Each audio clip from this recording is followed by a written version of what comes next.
Please pay close attention. The next 30 seconds could make up for all your stock market losses this year and even save your retirement. You'll have a rare chance to hear from two Wall Street legends, Mark Shakin and Joel Littman. What Mark and Joel are going to share with you could make or break your retirement. A way to 5x your money even if the market crashes another 20% this year.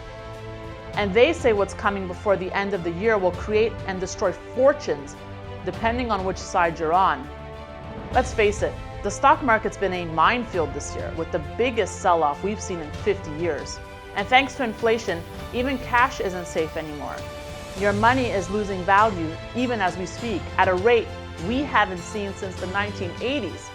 They'll be giving you a financial lifeline that could erase this year's losses for you and trigger a wave of potential wealth that's so powerful it could save your retirement.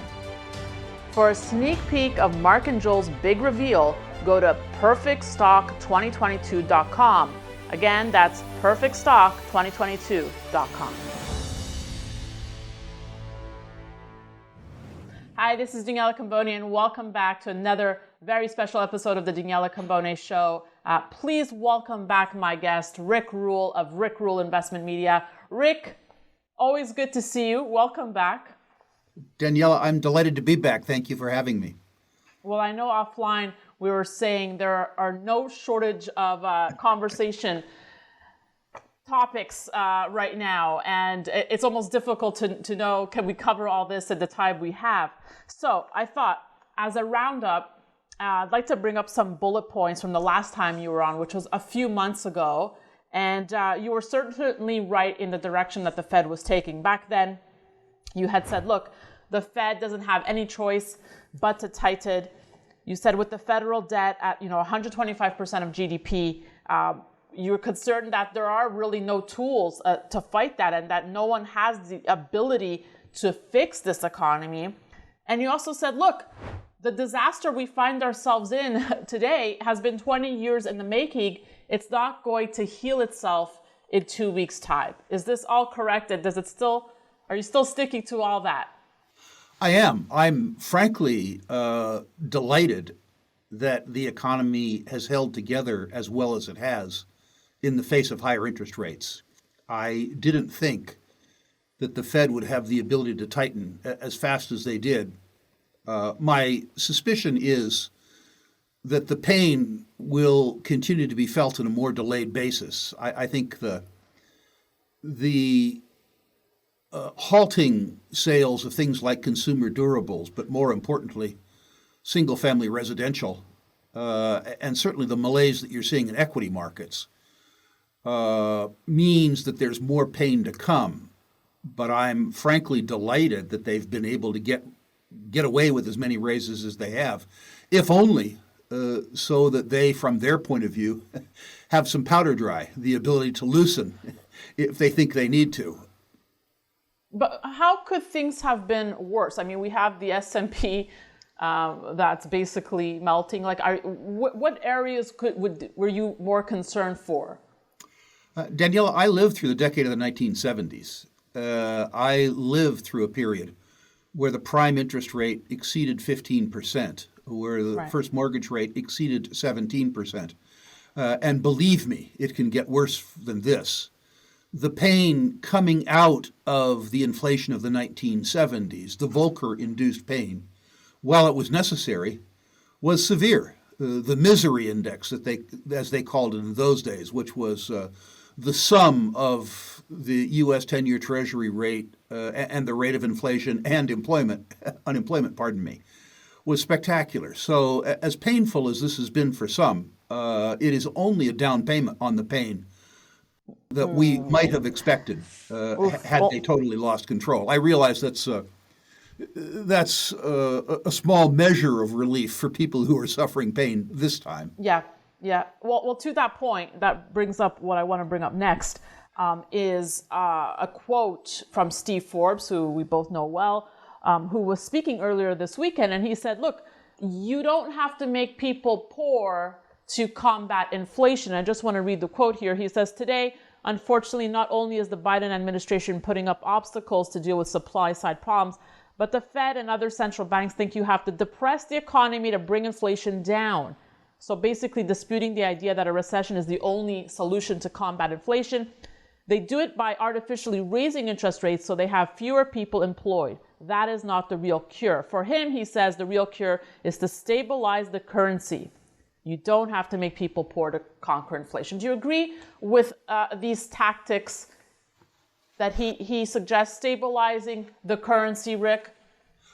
With the caveat, Daniela, that I'm not an economist. You could stabilize inflation other ways. You could have less government control. You could have less government expenditure. An awful lot of the inflation that we're experiencing was in fact caused by government. The way that the government created liquidity for an economy that they were crowding out by public borrowing was in fact artificially low interest rates.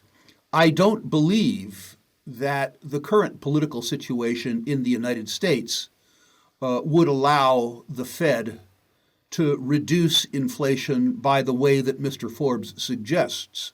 I wish it were the case, but the truth is, if you were, I suspect, to poll Republicans and then poll Democrats as to whether they would see their favorite government programs, if they'd be willing to see their favorite government programs defunded in order to put the economy on a better footing, most would say no. So while what Mr. Forbes says is possible in the theoretical world, I think it's improbable in a world where voters continue to attempt to award themselves favors.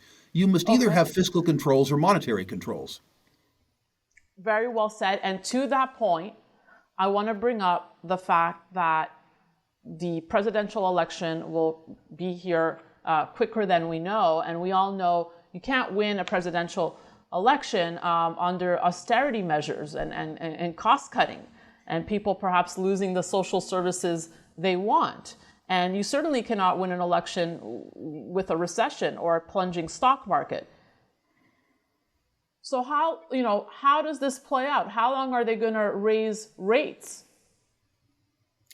I don't know the answer to that. And I suspect, like Warren Buffett says, that time spent trying to forecast markets with as many variables as there are is trying to know the unknowable. I think that what your listeners would be better advised doing is to get their own house in order fiscally.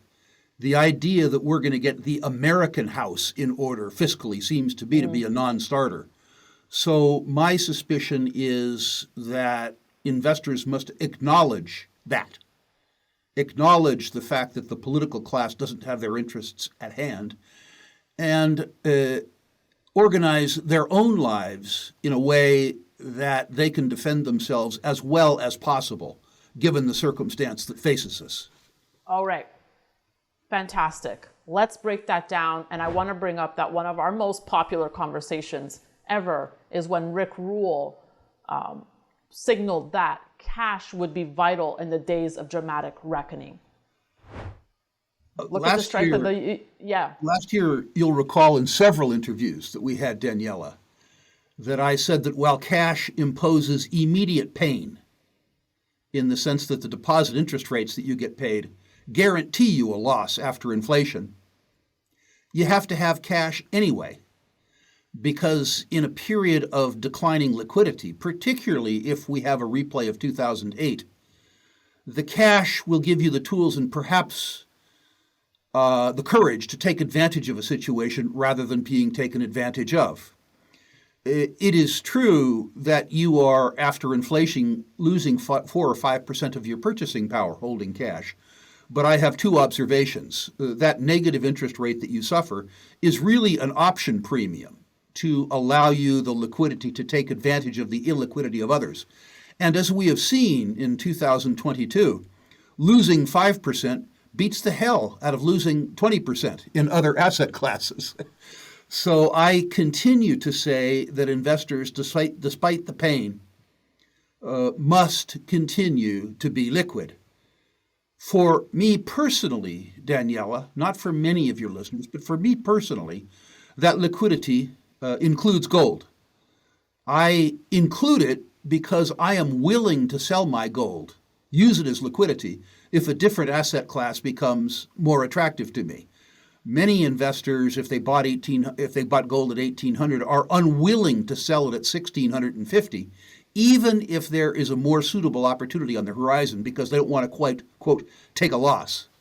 For me personally, liquidity comes in many forms, principally U.S. dollar liquidity, but also liquidity by way of bullion. Okay. 3 points from that statement I want to bring up. Okay. When you speak of the days of dramatic reckoning, are we in it now, or does it get worse? This doesn't feel dramatic to me. People are angry, people are hurt, people are confused. People are not terrified. I remember 2008 very, very, very well. I remember that members of the public, not just the chattering classes, were concerned about the total breakdown of financial markets in the United States. People were worried about bail-ins. They were worried about their savings being confiscated by the Fed to salvage the banking system. I don't see that level of fear yet. In 2008, we watched major markets go no bid. Right now, we're just seeing markets go lower. I'm not trying to say that we are going into a period of full-blown panic. What I am trying to say is that investors need to be defensive, both with regards to their portfolios, but probably particularly with regards to their psyches. You are going to continue to experience lots of volatility. And if you have a strong psychological framework in your investments, you are more often than not able to take advantage of volatility as opposed to being taken advantage of by markets. So before we talk gold, your point on the US dollar, let's talk about the current strength of the US dollar. Is it merited? And of course, we're speaking as the pound dropping to an all-time high against the dollar. Look at the euro's performance. Is the US dollar strength merited? Is it real? I think ironically it is, not so much because of the strength of the U.S. political system and the economy, but because of the relative weakness of others. I forget whose quote it was, perhaps Doug Casey's, but someone described the U.S. dollar as, quote, the prettiest mare at the slaughterhouse. The circumstance around the U.S. dollar in the intermediate term and the long term is not pretty. However, the crisis in other currencies, particularly, of course, the euro, with the political instability in the southern cone of Europe, but also in Great Britain as a consequence of some of the political decisions made there over the last 10 years, means that they are facing their reckoning before we are. And the instability there, and particularly the very, very low real and nominal interest rates there, mean that European savers have a real incentive to dump euros, dump pounds, and buy dollars. And that's precisely what you're seeing. Yeah, and let's talk a little bit about the situation in Europe before we talk gold. We're speaking as, the Italian election is unfolding. It seems that the very nationalist movement of Giorgia Meloni will be ushered in. People are angry. People are scared in Europe. They're in the midst of an energy crisis. They're heading into the winter, not knowing if they can pay their bills. Is this the unraveling of Europe? I mentioned Italy. They're voted in a party that's in favor of getting off the euro. Is this the start of things here? I hope so. I'm not sure that the direction that the Italians have taken is one that I would take, but then the Italians have no reason to ask me, of course. I think you are seeing a circumstance around the world where ordinary people are sick of being ordered around by the big thinkers. They have been told for 15 years that there needs to be an expansion of social services. People only like social services when they get them. They don't like social services when they come out of their pocket and benefit others. They have been told that their energy future is expensive and intermittent. And they watch, Italian people watch, while 550 of the big thinkers take private jets to Davos and then tell Italian people that they should drive less. The big thinkers seem to believe that ordinary people are stupid. Ordinary people were stupid to listen to the big thinkers for as long as they have. My own belief is that the more xenophobic forms of nationalism, some of the forms that I think you're going to see in Italy, that you're seeing in Hungary, that you're seeing in Poland, by the way, that you saw in the Ukraine, are counterproductive.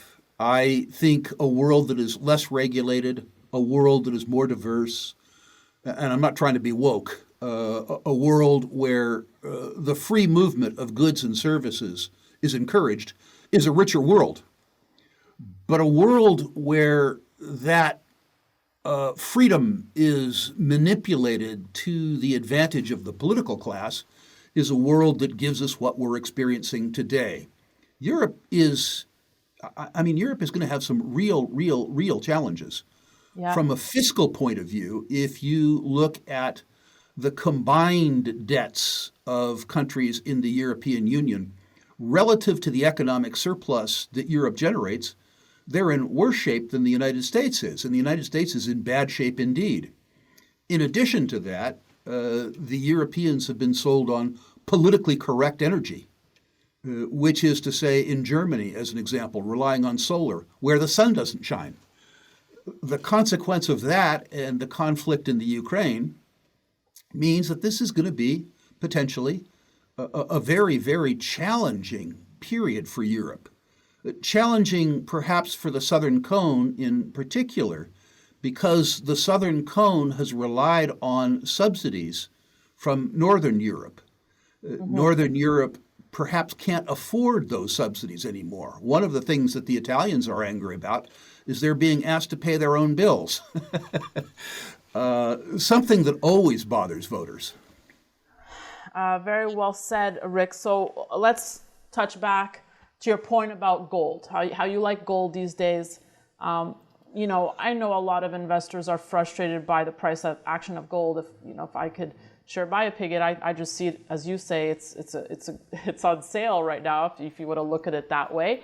And it's done, relative to the S&P and other assets quite well, given the context of things. But my opinion doesn't matter. Yours does. So what's your take on gold?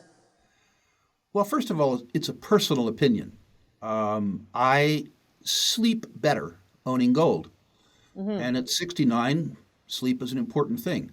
I hope, Daniela, I'm wrong about gold. Gold does well during times when people are concerned about the stability of their purchasing power in ordinary currencies in a normal economy. And I hope I'm wrong. I hope I'm wrong to be concerned. However, I need to say, personally, I'm suited by lower gold prices in the near term. If gold were to advance from 1,650 or whatever it is an ounce to 22 or 2,300, I wouldn't sell. It would evoke no action from me. If gold were to fall from $1,650 to $1,500, I would buy lots. So ironically, although I have reasonable gold holdings, it is in my interest, given the way I would like to organize my own affairs, to see the gold price lower rather than higher. Now, that will evoke a lot of hate in the comment section at Stansberry Research when this interview is published. People will say he's old and fat and rich. All of that is true. I suspect that if other people adopted the time frames that would allow them to become rich, that they would become rich too. No, I totally hear what you're saying. And I also know your thoughts on gold manipulation. And, I know in the past you've said, yes, there's been manipulation in day-to-day trading, but you don't think that it's part of a larger government conspiracy theory to manipulate the price. Others would argue, well, is it just a question of the US dollar? or are central banks wanting to suppress the price because they've been adding remarkably to their reserves? I think the central banks would love to see the gold price lower. A higher gold price reflects very poorly on the central banks. I just don't see them capable of doing it. My opinion of central bankers is, had they not come from good families and gone to good schools, that they'd probably be bagging groceries at 7-Eleven. The idea that these big thinkers who lost the war on poverty, lost the war in Vietnam, lost the war on drugs, the idea that there's enough competence among all the world's central bankers for 40 years to depress the price of gold seems to me to ignore their lack of capability. Yep. I was going to say, and lost the war on education, if I had to add one there. Thank you. Thank you. Rick, maybe they won the war on education.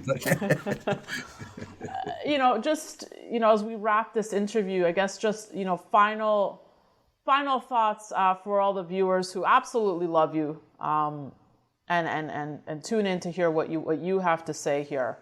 Absolutely. Listen, Daniela, here's the message. Yeah. Control what you can control. The biggest risk for you, for your viewers, is conveniently located to the left of their right ear and to the right of their left ear.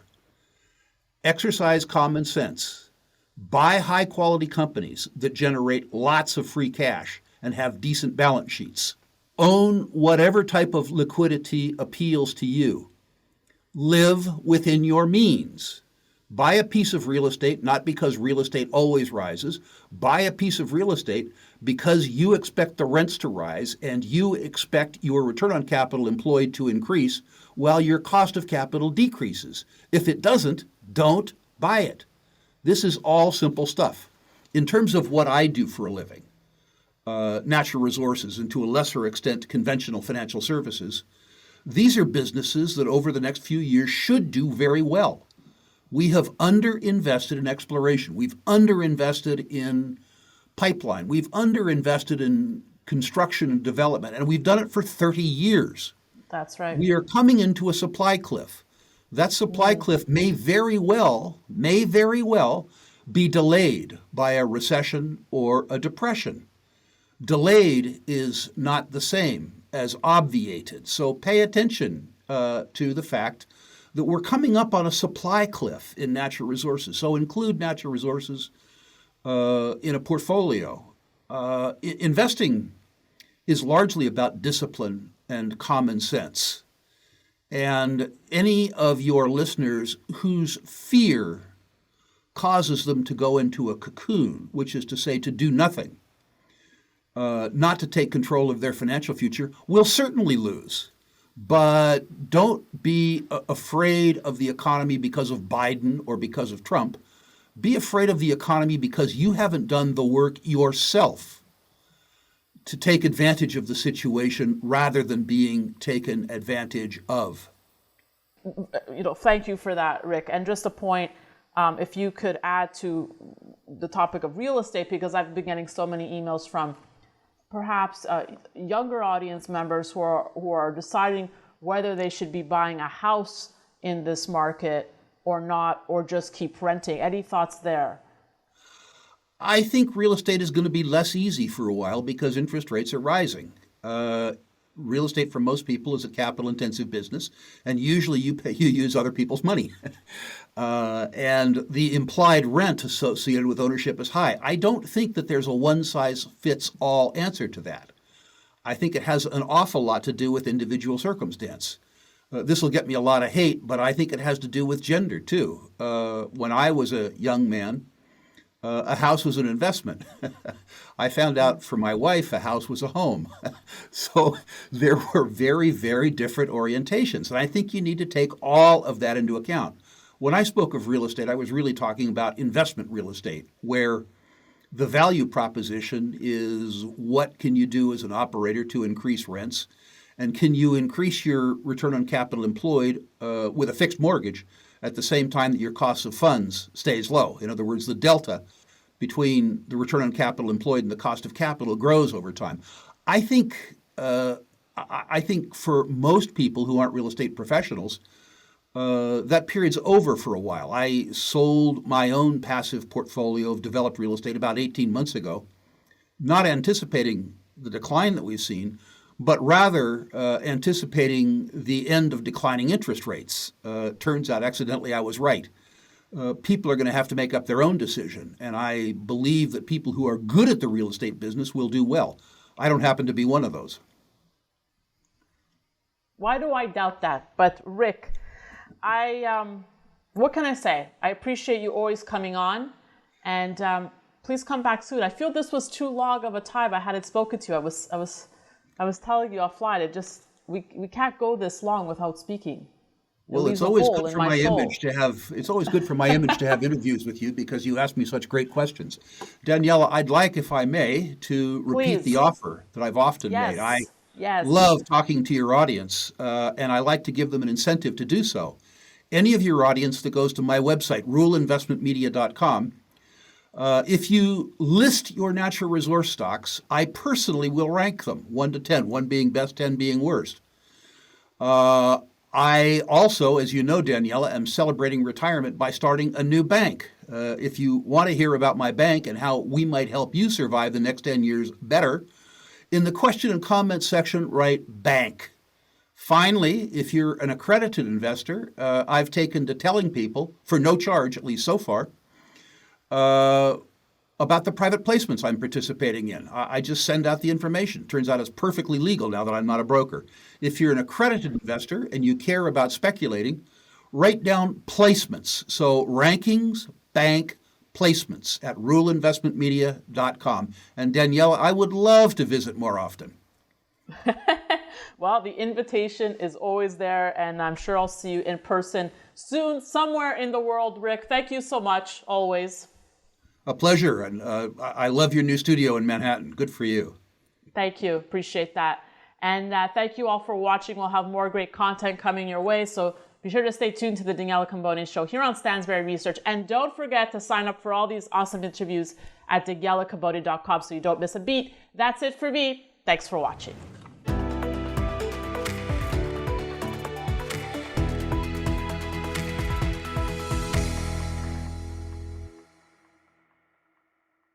Opinions expressed on this program are solely those of the contributor and do not necessarily reflect the opinions of Stansberry Research, its parent company, or affiliates.